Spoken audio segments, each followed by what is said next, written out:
नागपूरमध्ये आज ओबीसी महामोर्चाचं आयोजन 2 सप्टेंबरचा मराठा आरक्षणाचा जी.आर रद्द करण्याची मागणी विजय वडेट्टीवारांच्या नेतृत्वात हजारो ओबीसी बांधव सहभागी होणार।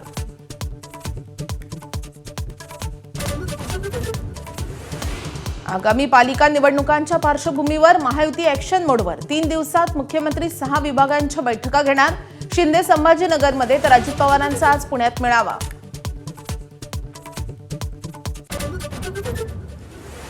मराठा आंदोलक मनोज जरांगे आणि मंत्री राधाकृष्ण विखे पाटलांमध्ये जवळपास तासभर चर्चा।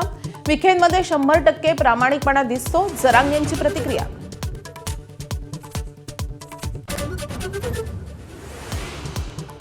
गुंड निलेश घायवळचा राम शिंदेंच्या पाया पडताना आणि मतं मागतानाचा व्हिडिओ व्हायरल। तर रोहित पवारांसोबत सचिन घायवळसोबतचा फोटो पोस्ट करत भाजपचा पलटवार। रोहित पवारांच्या आईसोबत निलेश घायवळचा व्हिडिओही व्हायरल।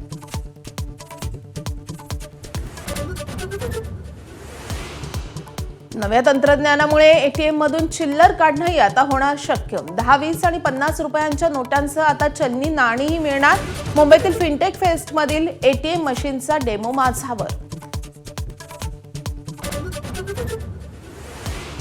पालघर वाडा महामार्गावर खड्ड्यांमुळे अपघातांची मालिका सुरूच। खड्ड्यामध्ये मोटारसायकल आदळून खाली पडल्याने एका महिलेचा मृत्यू तर एक महिला गंभीर जखमी।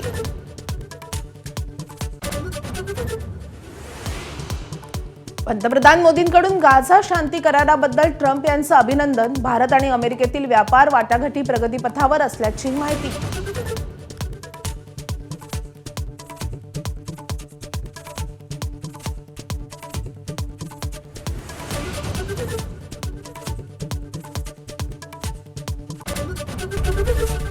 एबीपी माझा, उघडा डोळे बघा नीट।